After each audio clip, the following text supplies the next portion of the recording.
बिस्मिल्लाहिर्रहमानिर्रहीम। मैं Abdul Khaliq, instructor electrical, government college of technology Borewal से आपसे मुखातब हूँ। आज हमारा ET 143 workshop practice electrical theory का पीरियड है। जैसे कि आप लोगों को पता है कि हम जो चैप्टर पढ़ रहे हैं उसका नाम है प्रोटेक्शन ऑफ हाउस वायरिंग। आज हम इंशाल्लाह इस चैप्टर को ख़त्म करेंगे। आज हमारे आखिरी दो टॉपिक्स हैं जो हमने पढ़ने हैं। पहला है अर्थिंग और दूसरा है अर्थ लीकेज सर्किट ब्रेकर। अर्थिंग हमारे कोर्स में पूरी डिटेल के साथ शामिल है, लेकिन 40% कोर्स जो हमारा कम हुआ है उसकी वजह से इस साल हमने सिर्फ इसका इंट्रोडक्शन और वर्किंग पढ़नी है। ELCB को इंशाल्लाह हम पूरी तफसील के साथ पढ़ेंगे। अर्थिंग का सिंबल आप लोगों के सामने नज़र आ रहा है। ये जो डाट हैं तीन, ये अर्थिंग का सिंबल है। अर्थिंग एक्चुअली हम यूज़ करते हैं इलेक्ट्रिक शॉक से बचने के लिए। किसी भी इंसानी जिस्म को या किसी ह्यूमन बॉडी को या किसी जानदार चीज़ को बरकी झटके से बचाने के लिए हम अर्थिंग करते हैं।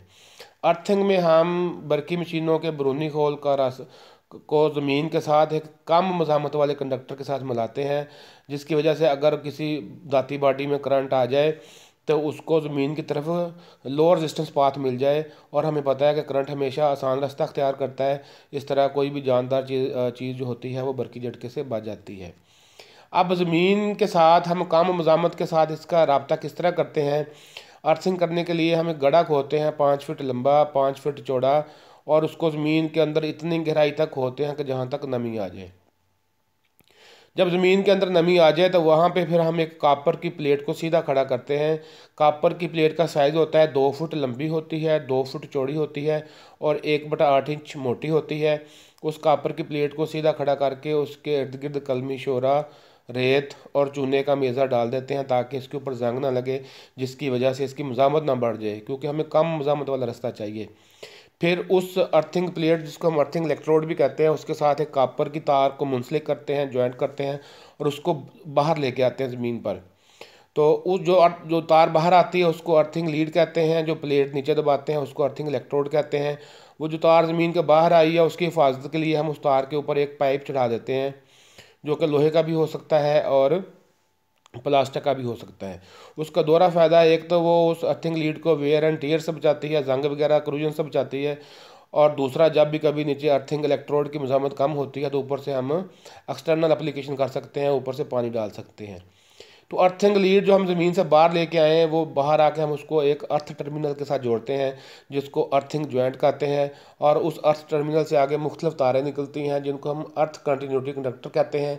उन अर्थ कंटिन्यूटी कंडक्टर को हम बिजली से चलने वाली मशीनों के दाती खोलों के साथ रब्ता कर देते हैं। इस तरह बिजली से चलने वाली मशीनों के दाती खोल को हम एक कम मज़ामत वाले रास्ते के साथ ज़मीन के साथ मुंसलिक कर देते हैं। In case of fault current को बॉडी से ज़मीन की तरफ एक लोअर रेजिस्टेंस पाथ अवेलेबल हो जाता है। अब हम समझेंगे कि ये अर्थिंग काम किस तरह करती है। फॉल्ट करंट पाथ जो है इसके सामने हमें नज़र आ रहा है। हम देखेंगे कि ये किस तरह अर्थिंग हमें जो है हमें हिफाजत फराहम करती है। आपके सामने पहले जो जो नज़र आ रहा है, ये दो वाइंडिंग ये है ट्रांसफार्मर। इसको समझ लें कि हमें सप्लाई आती है ट्रांसफार्मर की सेकेंडरी से। तो यहाँ पे हमें ऊपर से फेज़ मिल रहा है और नीचे से न्यूट्रल मिल रही है। ये न्यूट्रल ही हमारे घर तक आ रही है। हमें सिंगल फेज सप्लाई जो डोमेस्टिक सतह पे हम यूज़ करते हैं ट्रांसफार्मर की सेकेंडरी से आती है। ऊपर जैसा कि नज़र आ रहा है हमें फेज़ आ रहा है, नीचे ब्लू कलर की जो लाइन नज़र आ रही है जो न्यूट्रल को शो कर रही है। इसके ऊपर साथ ही लिखा है double T system, earthing system.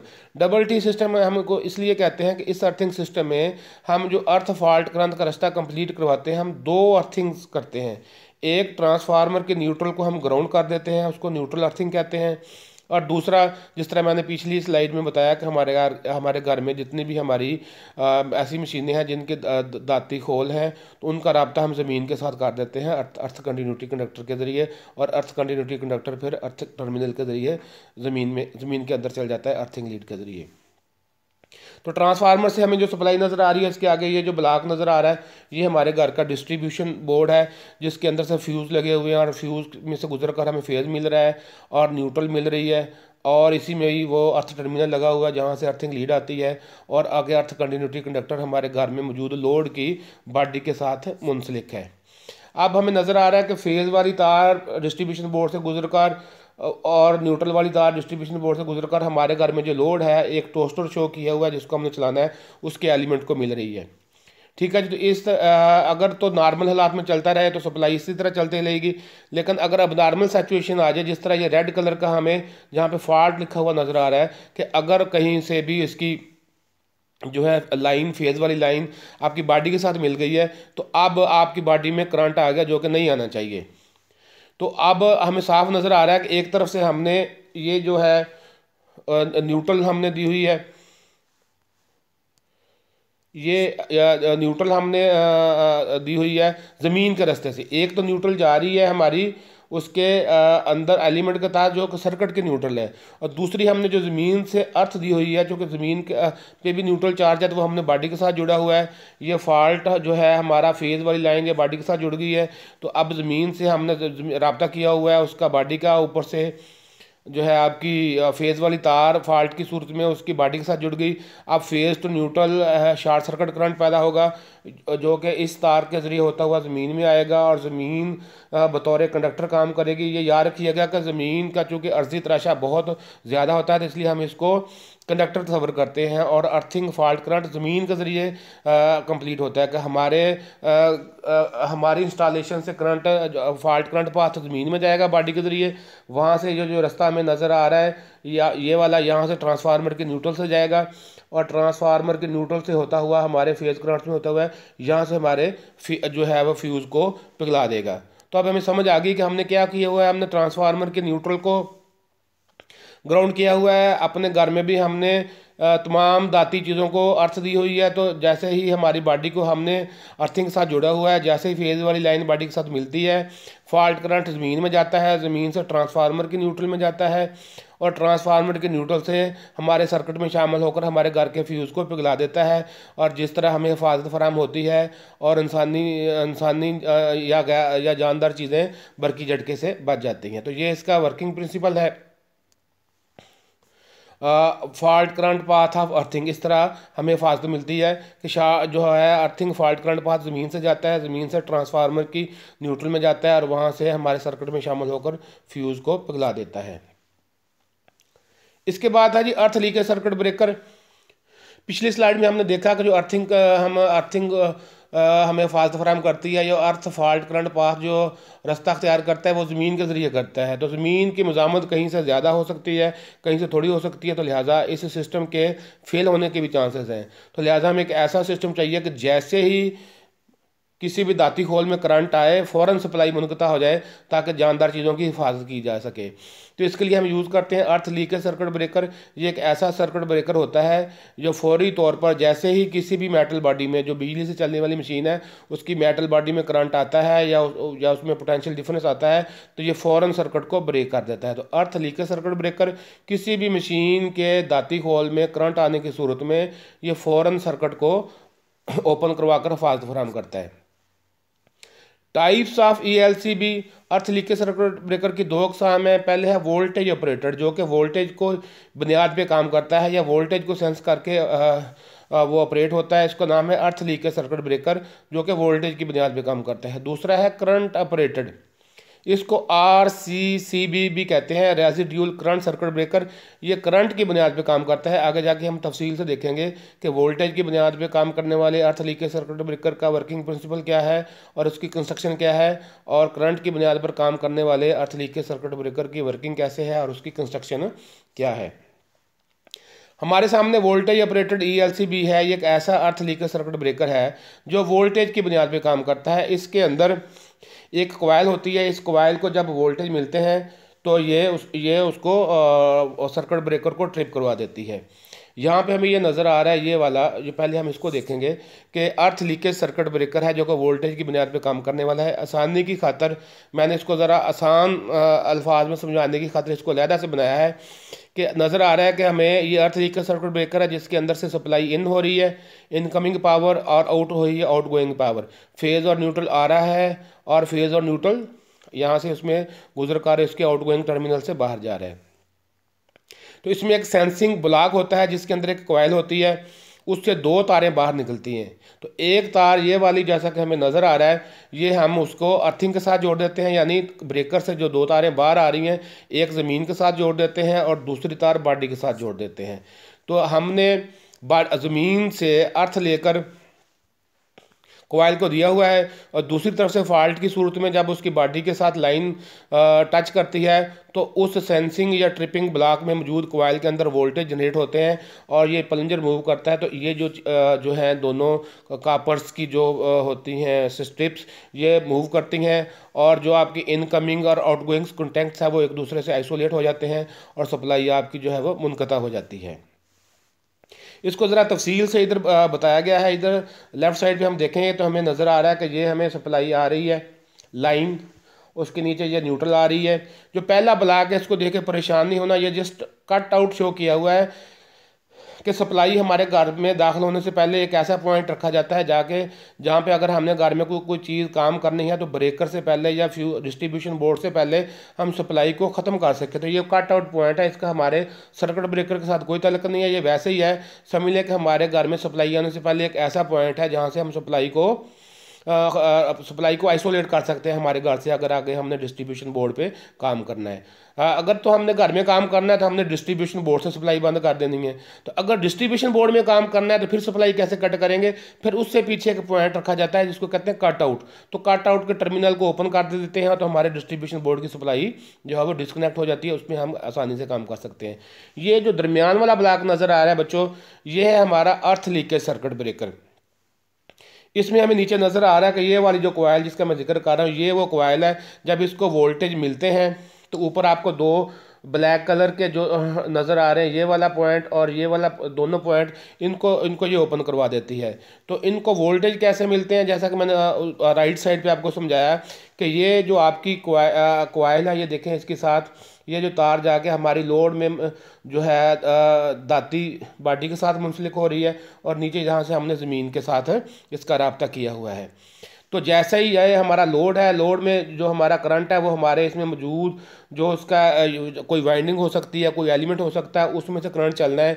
लेकिन अगर हादसे की सूरत में इसमें जाने वाली सप्लाई इसकी बॉडी में आ जाए तो यहाँ पे आप देखें कि ये हमने जो हमारा इसमें ट्रिप कोयल है हमारे अर्थ लीकेज सर्किट ब्रेकर में, उसमें एक तार हमने ज़मीन से दी हुई है, यानी ज़मीन से इसको न्यूट्रल मिल रहा है और इधर से जब इसको फेज़ मिला तो इसमें यहाँ पे एक EMF पैदा होगी, एक वोल्टेज इसको मिल जाएंगे, जिसकी वजह से ये अपने प्लंजर में मौजूद इन जो दो ऊपर जो टर्मिनल है मूवेबल टर्मिनल, इनको ऑपरेट करके न्यूट्रल और फेज को जो है आमने सामने के जो पॉइंट है उनको एक दूसरे से अलग कर देगी, जैसा कि यहाँ से हमें ये नज़र आ रहा है।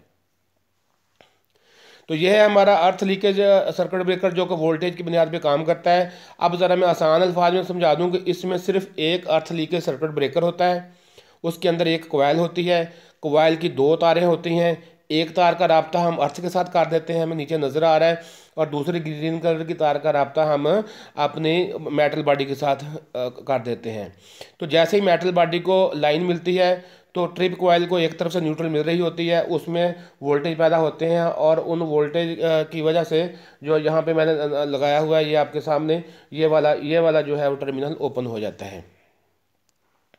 दोबारा मैं बता दूं कि ये ट्रिप कोयल है, इसकी दो तारें हैं, एक तरफ से अर्थ दिया हुआ है और दूसरी तरफ से हमने बॉडी के साथ जुड़ा हुआ है। बॉडी के साथ जब लाइन मिलती है तो इस कोयल को वोल्टेज मिल जाते हैं, जिसकी वजह से ये दो पॉइंट ओपन हो जाते हैं। बड़ा आम फहम और आसान इसका वर्किंग प्रिंसिपल है।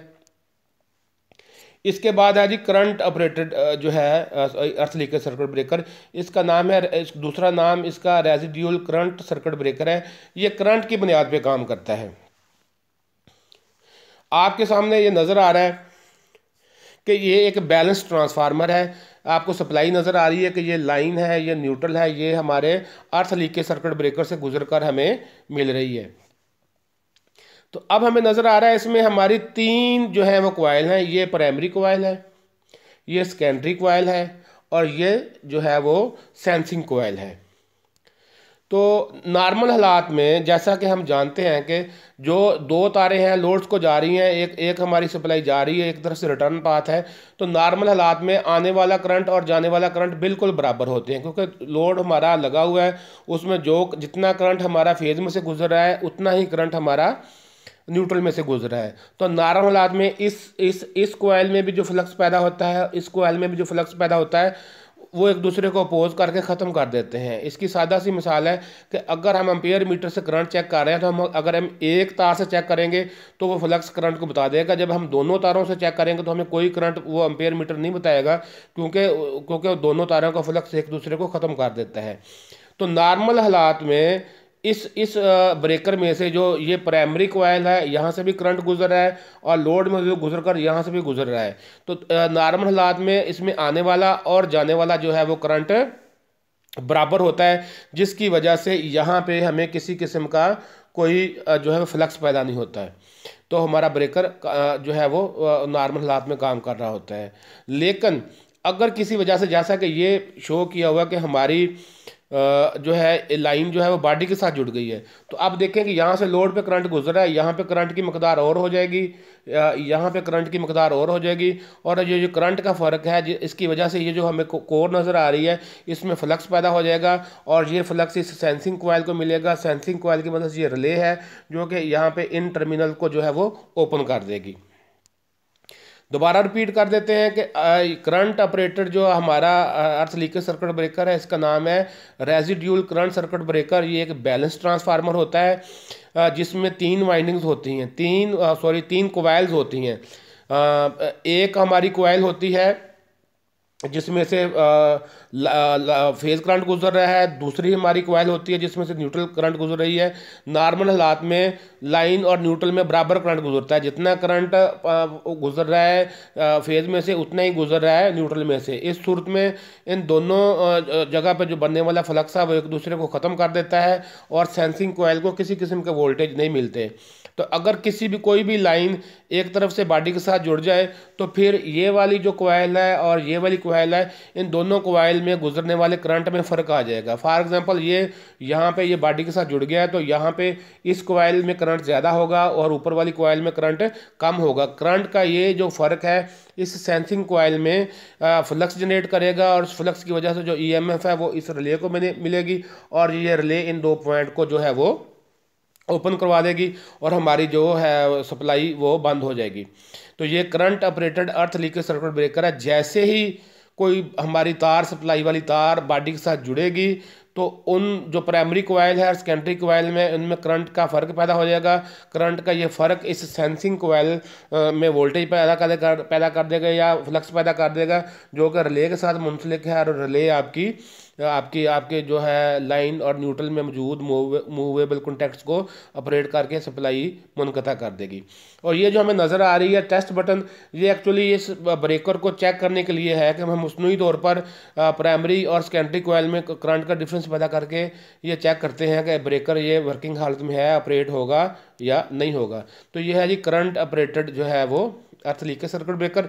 ये करंट को सेंस करता है, इसमें जाने वाला करंट और आने वाला करंट नॉर्मल हालात में बराबर होता है, लेकिन अगर अर्थ फॉल्ट आ जाए तो आने वाले करंट और जाने वाले करंट में फ़र्क पैदा हो जाता है। उस फ़र्क की वजह से सेंसिंग कॉइल में फ्लक्स पैदा होता है, ये फ्लक्स उसके साथ रिले को मिल जाता है, और रिले अपने प्लंजर की वजह से इसके जो मूवेबल कॉन्टैक्ट्स है उसको ऑपरेट करवा देती है।